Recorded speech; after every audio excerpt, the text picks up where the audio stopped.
안녕하세요. 대치맘 이중생활입니다. 오늘 영상은 제가 정말 꼭 알려드리고 싶었던 한 수학학원 이야기입니다. 저희 아이가 7세부터 5학년까지 다녔던 곳인데요. 함께 공부했던 친구들 6명이 이번 입시에서 서울대 의대 2명, 서울대 공대 3명, 그리고 옥스퍼드대 1명이라는 결과를 얻었습니다. 그래서 많은 분들이 물어보세요. 어디 학원이었어요? 거기서 뭘 어떻게 배웠어요? 오늘은 그 이야기를 해보려고 합니다. 저번 영상에서 말씀드렸던 소마 프리미어 황소를 선택하지 않고 저희 아이가 다녔던 기존 학원 이야기. 막연히 좋았다는 후기가 아니라 그래서 실제로 어떻게 공부했는지, 어떤 커리큘럼이고 어떤 방식으로 실력이 쌓였는지 로드맵 중심으로 정리해 보겠습니다. 입시가 끝난 지금 돌아보면 그때의 선택과 과정이 결코 틀리지 않았다고 느끼게 됩니다. 처음 시작하는 7세에는 문제풀이보다는 교구 중심의 수업을 하였습니다. 수업은 크게 4가지 영역으로 나뉘어 있었어요. 공간지각 영역, 논리사고 영역, 수 영역, 전략사고 영역. 아이들은 체스, 에그퍼즐, 소마큐브, 하이노탑, 솔리테어, 다이스큐브, 오셀로 같은 교구를 활용하며 손으로 만지며 생각하는 수업을 했습니다. 교구 수업이 실제로 도움된 점. 첫째, 수학에 대한 첫 인식이 달라졌습니다. 수학을 문제집으로 시작했다면 공부라는 느낌이 먼저였을 텐데 교구로 시작하니 아이에게 수학은 게임 같고 퍼즐 같고 도전 과제처럼 느껴졌던 것 같습니다. 수학이 재미있다는 경험을 처음 갖게 된 점이 지금 생각하면 가장 큰 자산이었습니다. 둘째, 공간 지각력이 자연스럽게 확장되었습니다. 문제집으로만 접했다면 도형이나 공간 개념이 추상적으로 느껴졌을 텐데 입체 교구를 직접 만지고 돌려보고 쌓아보는 과정에서 공간 감각이 자연스럽게 자랐던 것 같습니다. 특히 초등 고학년 도형, 기하 영역으로 넘어갈 때 낯설지 않다는 느낌을 받았어요. 이 부분은 확실히 차이가 있었습니다. 셋째, 생각하는 과정을 말하게 했습니다. 그리고 이 수업의 또 하나의 특징은 정답을 맞히는 것보다 왜 그렇게 생각했는지 말하게 하는 구조였습니다. 이 습관은 이후 모든 과정에 기반이 되었습니다. 저희 아이가 공부했던 당시의 과정과 현재 학원의 병행된 과정을 함께 정리해 두었습니다. 비교 참고용으로 보시면 좋겠습니다. 그리고 초등 1학년이 되면서 교구 중심 수업의 수학 동화와 바이블, 문제 해결 전략 과정이 더해졌습니다. 바이블 과정은 단순한 문제풀이가 아니라 수학적 사고력을 기르고 전략적으로 접근하는 힘을 키우는 과정이었습니다. 이 과정이 이후 경시 준비로 자연스럽게 이어지는 연결고리 역할을 했다고 생각합니다. 저희 아이의 초등 수학 경시 우여곡절과 경험담은 이전 영상에 담겨 있으니 참고하셔도 좋겠습니다. 1, 2학년 동안 수학 동화, 교구, 바이블을 병행하면서 수학 경시에도 꾸준히 응시했고 그 과정 속에서 수학의 깊이를 조금씩 넓혀갔습니다. 3학년이 되면서 경시반으로 올라갔고 이때는 초등 3학년부터 6학년 교과 과정을 12개월 동안 압축해서 배우게 됩니다. 4학년 때에는 중등 과정을 대수와 기하 파트로 나누어 12개월 동안 진행했습니다. 그리고 5학년 때는 고등 1학년 과정을 6개월 동안 실력 정석과 일품 교재로 배우게 됩니다. 그런데 여기서 이런 의문이 드실 수 있습니다. 1, 2학년 때는 교구와 바이블로 사고력을 기른다지만 3학년 이후는 그냥 교과선행 아닌가요? 뭐가 그렇게 다른가요? 저도 처음에는 그렇게 생각했습니다. 하지만 이 학원에는 간과할 수 없는 두 가지 키 포인트가 있었습니다. 첫 번째 키 포인트는 1학년부터 4학년까지 이어지는 수학 동화.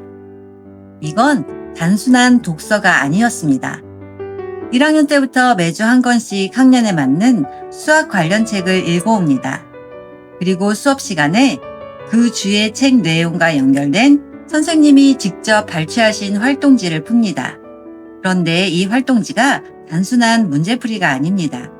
아이들이 스스로 생각하고 서로 토론하고 한 주제에 대해 깊이 파고들게 만드는 구조였습니다. 그리고 집에서는 수학 탐구 노트를 작성합니다. 책의 내용을 정리하고 느낀 점을 쓰고 주어진 연구 주제 두세 가지를 스스로 정리합니다. 중요한 건 여기서 끝이 아니라는 점입니다. 선생님이 아이의 독후감과 연구 주제에 대해 자세히 피드백을 해주셨습니다. 저희 아이가 작성했던 수학 동화 노트를 예로 들어보면 수학 귀신이라는 책을 읽고 첫 번째, 본인이 알게 된 점이나 느낀 점 등을 작성을 합니다. 그리고 두 번째, 연구 주제 1, 답이 두 가지로 나오는 무한급수 만들기. 연구 주제 2, 맹거의 스펀지 연구. 연구 주제 3, 새로운 프랙탈 만들기와 같은 연구 주제를 다루게 됩니다. 그리고 다음 주에 선생님이 피드백이 주어집니다. 처음에는 어떻게 써야 할지 몰라 한두 페이지 정도 작성하던 아이들이 수업 시간에 토론하고 집에서 연구를 이어가다 보니 점점 한 주제를 깊이 이해하게 됩니다. 처음에는 수학 용어를 알게 되고 수학자를 알게 되고 나중에는 그 수학자의 이론까지 연결됩니다. 그 과정에서 수학을 문제 푸는 과목이 아니라 연구하고 탐구하는 학문으로 느끼게 됩니다. 아이들이 정말로 수학자가 된 것처럼 토론하고 쓰기 시작합니다. 그러면서 어느 순간 반 안에 묘한 분위기가 생깁니다. 누가 먼저랄 것도 없이 수학 노트에 점점 더 깊이 쓰기 시작하고 서로의 노트를 보며 자극을 받습니다. 처음엔 한두 페이지였던 노트가 어느새 5장, 10장으로 늘어나고 나중에는 이번 주엔 몇 장 썼어? 이런 말이 오갈 정도로 10장, 20장까지 넘어가는 기이한 현상이 벌어지기도 했습니다. 마치 정말 자기들이 진짜 수학자가 된 것처럼요. 그만큼 몰입도가 올라갔다는 뜻이겠죠. 이 과정을 통해 아이의 수학에 대한 흥미와 사고의 폭은 깊이 있게 확장되었습니다. 제가 생각하는 수학 동화의 가장 큰 장점은 3가지입니다. 첫째, 깊이 있는 사고와 낯설지 않은 선행. 초등 3학년에서 5학년 1학기까지 초중고 과정을 이해하고 비교적 빠르게 습득할 수 있었던 이유는 단순히 선행을 빨리 해서가 아니라 한 주제에 대해 폭넓고 깊게 사고하는 훈련이 이미 되어 있었기 때문이라고 생각합니다. 그리고 또 하나, 수학 동화를 통해 수학자 이야기나 이론, 개념들을 이미 책으로 한 번씩 접해본 경험이 있었기 때문에 막상 선행 과정에서 그 개념들을 다시 만났을 때 처음 보는 내용이 아니라 어딘가 익숙한 내용처럼 느껴졌다는 점도 컸습니다. 그래서 속도가 붙을 수 있었고 과정 하나하나가 크게 낯설지 않았던 것 같습니다. 둘째, 책력의 성장. 수학 관련 책을 4년 동안 꾸준히 읽다 보니 다른 분야의 책도 어렵지 않게 읽는 힘이 생겼습니다. 참고로 저희 아이는 말하기는 좋아했지만 책 읽기를 좋아하는 아이는 아니었습니다.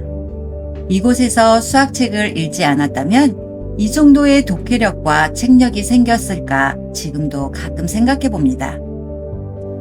셋째, 중고등학교에서의 확장성. 이때 쌓은 수학자와 이론에 대한 배경 지식은 중고등학교에서 보고서나 탐구 활동을 할 때 굉장히 큰 힘이 되었습니다. 단순히 문제를 잘 푸는 학생이 아니라 주제에 대해 스스로 질문을 만들고 이론을 찾아 연결하며 자신의 생각을 정리할 수 있는 학생이 되었기 때문입니다. 수학 동아리에서도 자연스럽게 리더 역할을 맡게 되었고, 토론을 이끌고 자신의 관점을 설명할 수 있는 기반이 되었습니다. 이런 경험들이 차곡차곡 쌓이면서 생기부 작성에도 수학이라는 축이 분명해졌습니다. 수학에 대한 탐구의 흐름이 이어져 있었기 때문에 수시 전형에서도 6장을 억지로 채운 글이 아니라 하나의 스토리로 자신있게 써 내려갈 수 있는 기반이 되었습니다. 결국 3학년 이후의 교과 속도는 갑자기 만들어진 결과가 아니라 이미 다져진 사고력 위에서 자연스럽게 붙은 속도였습니다. 그리고 이 학원의 두 번째 키포인트, 강점은 바로 이혜준 원장님입니다. 수학 동화를 통해 사고의 깊이를 만들어주셨던 홍 선생님이 계셨다면 교과 선행을 처음부터 끝까지 맡아 아이의 진짜 실력을 완성시켜 주신 분은 이혜준 원장님이었습니다. 초등, 중등, 고등 과정을 한 분에게 끊임없이 배웠다는 것은 지금 돌아보면 정말 큰 행운이었다고 생각합니다. 사실 아이에게 선행이라는 과정이 항상 쉽지만은 않았습니다. 조금 버거울 때도 있었고 불안해 보이는 순간도 있었습니다. 하지만 그때마다 원장님의 티칭 능력과 관리 능력이 아이를 다시 중심으로 잡아주었습니다.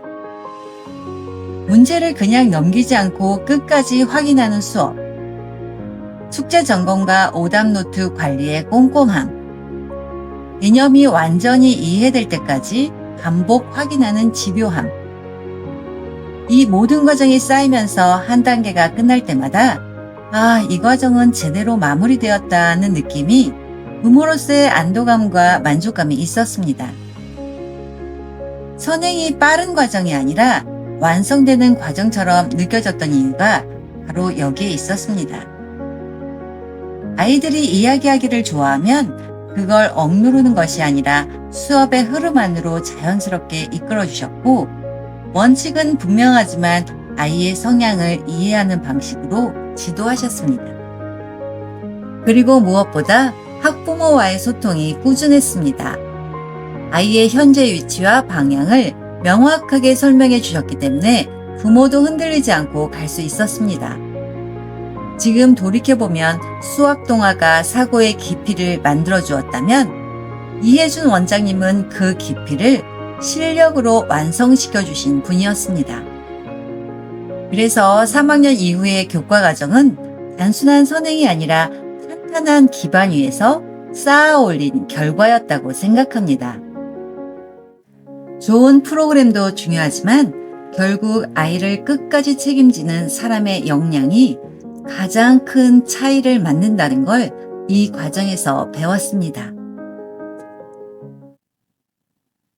이 학원에서의 과정은 단지 저 혼자만의 만족이 아니었습니다. PMO를 준비하며 다른 학원의 입학 테스트를 볼 때마다 어느 학원에서 배우셨나요?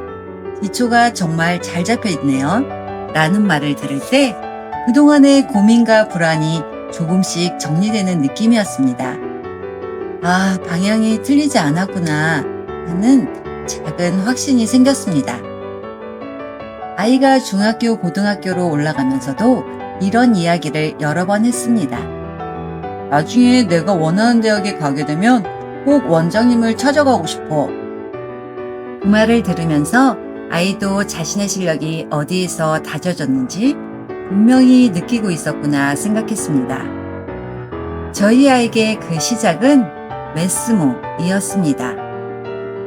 그리고 이 자리를 빌려 이혜준 원장님께 조심스럽게 감사의 말씀을 전하고 싶습니다. 이야기하기 좋아하는 저희 아이가 끝까지 낙오되지 않고 수학을 좋아하는 마음을 잃지 않도록 이끌어 주시고 자신감을 만들어 주셔서 진심으로 감사드립니다. 선행의 속도보다 아이의 실력을 먼저 생각해 주셨던 시간들이 결국 지금의 결과로 이어졌다고 믿습니다. 오늘 이 이야기가 같은 고민을 하고 계신 부모님들께 조금이나마 도움이 되었으면 좋겠습니다. 그렇지만 이중생활이었습니다.